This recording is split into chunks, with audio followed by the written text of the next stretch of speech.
Hey, what's going on, guys? Rome Gaming here, back into the video. Today's episode, we're taking a look at how to play Frost Mage in Mythic Plus. All right, let's go ahead and jump into it. Let's take a look at some of the strengths of Frost Mage in Mythic Plus. So we have very high damage, so consistently strong damage in both single target and AoE. We have excellent defensive cooldowns to help survive large spiky damage. We also have really good mobility in terms of our rotations. So we have a ton of instant cast spells. We have a lot of procs that allow you to do damage while moving. So we almost play more like a hunter rather than a traditional caster. We also have really good group utility. So we have, of course, the iconic Arcane Intellect. We have Polymorph, and we have our Time Warp. And then we also do not lack in AoE crowd control. So we have spells like Dragon's Breath and Blast Wave to help us with that. Now, of course, like all specs, we do have our weaknesses. We do have a lot of tank reliance. So for optimal AoE damage, we're going to have to kind of rely on our tank, and we're going to have to be careful with Frozen Orb not to waste it, because if those mobs do move out of our Frozen Orb, we will lose a ton of damage in procs. And then we also have pretty limited self-sustain, so sure, we can survive that burst damage, but any sort of a rot fight will require more healing to keep you up. So just for example, we don't have any sort of abilities like Soul Leech for Destruction Warlock where we heal through our damage. So let's get into how to play Frost Mage. So Frost Mage gameplay is going to center around a priority system rather than a fixed rotation. And this is going to be focused on maximizing Shatter. So you're really going to be focused on managing your procs efficiently and keeping your cooldowns active. So if you're not sure what Shatter is, this is going to double the critical strike chance against any frozen targets.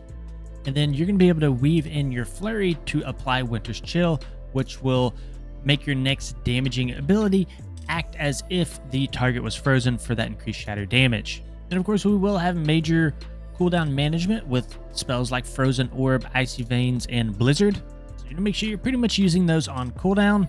And then you do have some proc management. So we have spells like Fingers of Frost and Brain Freeze. Brain Freeze is going to allow us to get more resets on our Flurry, which means more Winter's Chill. All right, let's talk a little bit about our AoE rotation, kind of what it looks like. So for the opener, you're going to be casting Blizzard. That's going to set you up for that AoE slow and just kind of get the ball rolling on some damage. After that, you're going to cast your Frozen Orb and your Comet Storm. Then from there, you're going to activate your Icy Veins for additional haste, and then you're just going to be spamming Ice Lance during procs and any sort of Winter Chill windows. Now, for the priority after you go through the burst sequence, you're going to use cooldowns like Frozen Orb and Comet Storm when they're available, and you're going to want to follow those up with a Cone of Cold. From there, you're going to make sure that you are maintaining your Blizzard. It is very important to your AoE damage, as Blizzard is going to reduce Frozen Orb's recharge time.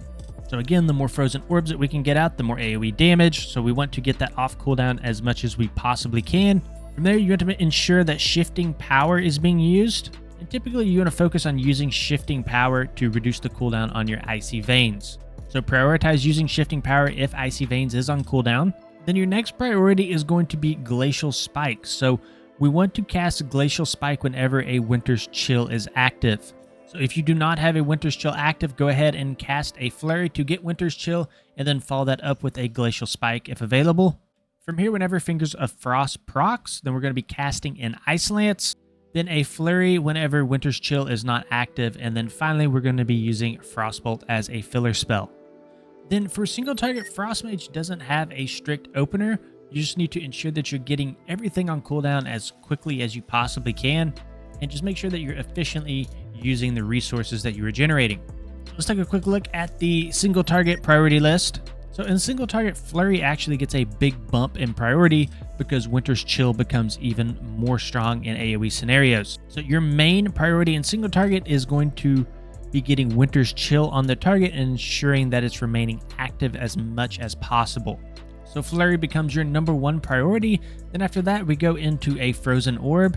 Then your third priority is going to be Shifting Power. Now, Shifting Power will change a little bit in priority here, and you really want to be using Shifting Power when both Icy Veins and Flurry are on cooldown. So it's not as big of a deal in AoE scenarios, but in single target, it is very important to ensure we're getting as much CDR as possible on our Flurry. Because again, more Flurries, more Winter's Chill. Then from there, our next priority is going to be Glacial Spike. Again, ensuring that Glacial Spike is going to be able to benefit from that Winter's Chill, so ensure it's on the target before Glacial Spike goes out. Now, one thing to note is that Ice Lance actually does travel a little bit faster than Glacial Spike, So make sure that you're not accidentally consuming the Winter's Chill with an Ice Lance if you try to cast them at the same time. So just kind of keep that in mind if you are following up your Glacial Spikes with an Ice Lance, that the Ice Lance will actually hit first. Now, if you do not have a Glacial Spike available to use, then you can use Ice Lance to consume the Winter's Chill, or you can use your Ice Lance for Fingers of Frost, but you're not casting Ice Lance outside of Winter's Chill or Fingers of Frost being active. And then finally, you will use Frostbolt as your filler. Then in terms of stat priority, it will be Intellect over Haste, over Critical Strike, over Mastery, then finally Versatility. Now, one thing that is very interesting with Critical Strike on Frost Mage is there is something called the Shatter Cap. So 33.34% Critical Strike means that all spells benefiting from Shatter will Critical Strike. Now, this doesn't necessarily mean it's a good thing. Typically, you do want a balanced spread of secondary stats, but it is something to just kind of be mindful of. And it is one of the reasons that having a lot of Critical Strike is very strong on Frost Mage, just in general to how it synergizes with Shatter. Now, Haste is going to be very important for Frost Mage due to, Frost Mage just being a proc-based spec. More cast means more procs of Fingers of Frost, which means more damage. Following both Haste and Critical Strike, we have Mastery. Then our Mastery is Icicles. So Ice Lance can shoot out all these Icicles to do additional damage based on how many stacks of Icicles you have. So this also has some synergy with the Hailstones talent. So casting Ice Lance on frozen targets has a 100% chance to generate an additional Icicle. Then finally, our last secondary stat will be Versatility, just for that increased damage reduction.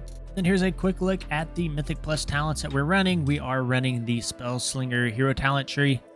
And then one thing that we did forget to mention is in the secondary stats, another reason that Haste is so important to us is due to the Winter's Blessing talent.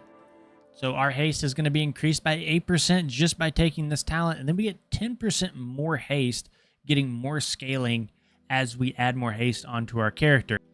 Alright guys, that's going to be the end of this video. If you enjoyed it, please consider liking and subscribing to the channel. We also have a Patreon page in the description of the channel if you do want to help support our work.